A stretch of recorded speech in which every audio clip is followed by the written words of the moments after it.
Fridays are awesome. I'm Carl Azus with CNN Student News, and we're jumping right into our current events coverage with a report involving the European Union.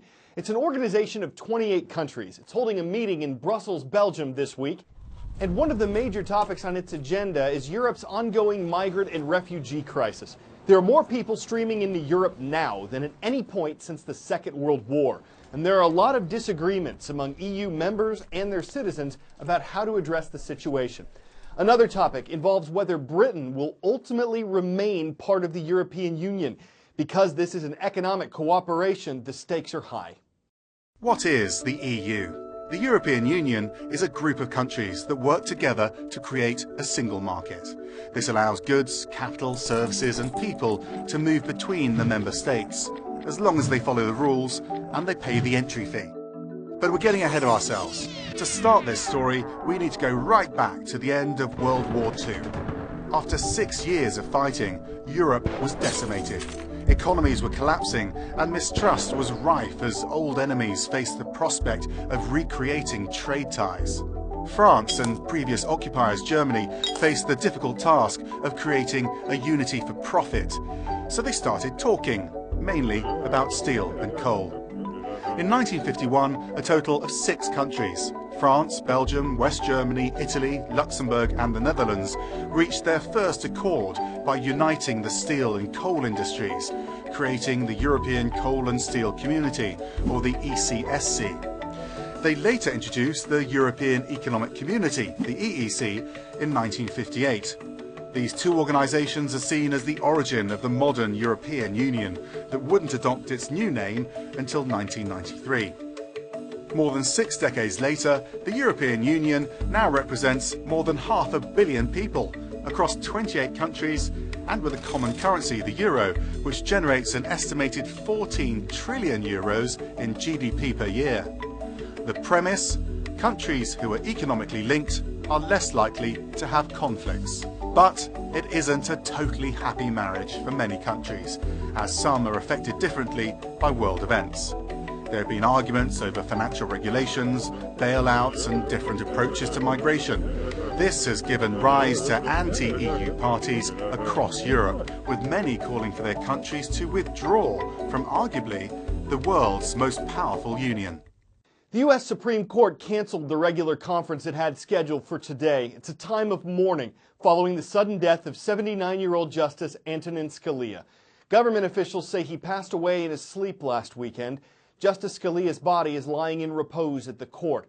And many people are wondering what happens to Supreme Court cases with an even number of justices on the bench. What if a decision is split 4-4? The answer is that the lower court's ruling would stand. Those particular cases would not be overturned. But if multiple courts ruled differently on a case, a 4-4 decision at the Supreme Court wouldn't really decide anything. The justices do have the option to hold over cases, though. They could put off ruling on them until a 9th justice is confirmed.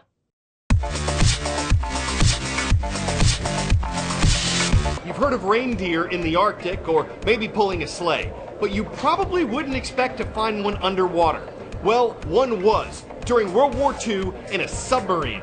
Her name was Pollyanna, and she was a gift from a Russian submarine crew to a British one.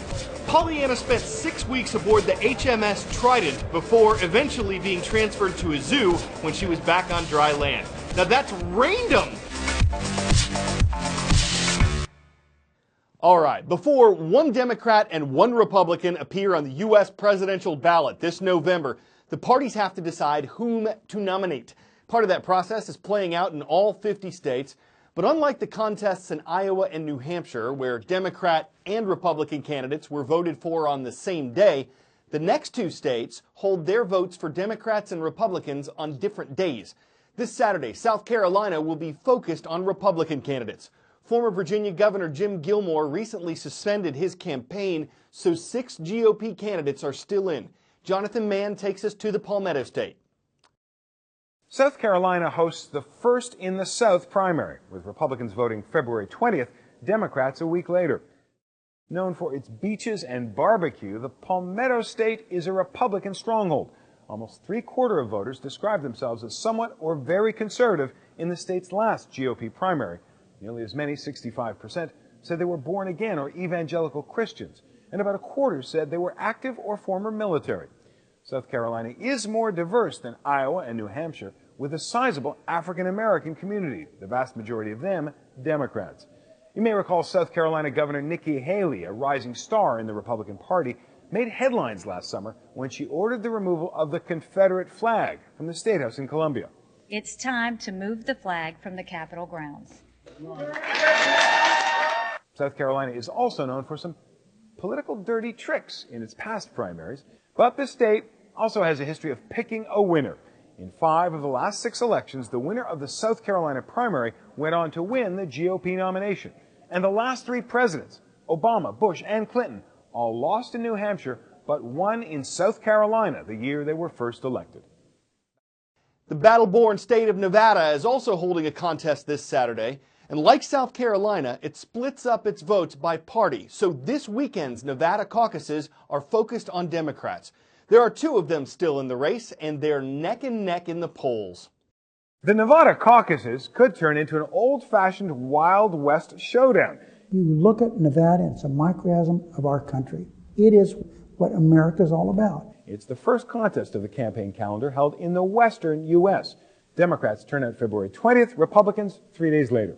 It's relatively new to the process. Nevada's first caucus was just in 2004, but now it's seen as a critical battleground for Bernie Sanders and Hillary Clinton, fighting to win over an electorate more diverse than Iowa or New Hampshire, with more Hispanic and African American voters. While the state is geographically large, the race will likely be won or lost in just one city, Las Vegas. Sin City and the surrounding Clark County are home to nearly 3/4 of the state's population. Recent history suggests Nevada is Clinton country. Hillary Clinton narrowly won the vote in the 2008 caucus. Bill Clinton carried the state in both the 1992 and 96 elections, helping him win the White House both times. The Sanders campaign hopes to change that, spending millions on TV ads in both English and Spanish, and adding at least 50 staffers and 11 offices across the state. Nevada Senator Harry Reid tells CNN the race in his home state is too tight to call. Odds makers agree, giving both Clinton and Sanders a 50-50 chance of winning. We'll find out which candidate hits the Nevada jackpot on Saturday. From the U.S. Northeast to the Middle East, it's time to travel on the CNN Student News Roll Call. From Berman Hebrew Academy, the Cougars are watching today. Good to see you in Rockville, Maryland. From Shippensburg, Pennsylvania, the Greyhounds are running with us. Shippensburg Area Middle School is on the roll. And from the capital of the United Arab Emirates, that's Abu Dhabi, hello to everyone watching at the American Community School of Abu Dhabi. When we say haunted places, you probably don't think of office buildings, but this one's gonna freak you out. Meeting's over, dude. The chairs will rearrange themselves. Oh, I see you're leaving. We'll just slip back under the table. Okay, this is not really a horror film. The Nissan Automotive Company made self-parking chairs while working on self-driving cars. Doesn't really solve a huge problem, and Nissan doesn't really plan to sell them. Good thing, it could make having a seat absolutely terrifying. An empty room, an empty space, sheer terror. How was your meeting, Bob? Absolutely terrible. But if they sell this sometime, maybe they could just take all the proceeds and donate them to charity. I'm Carl Azuz, and I'm ready to get up. We'll see you next week.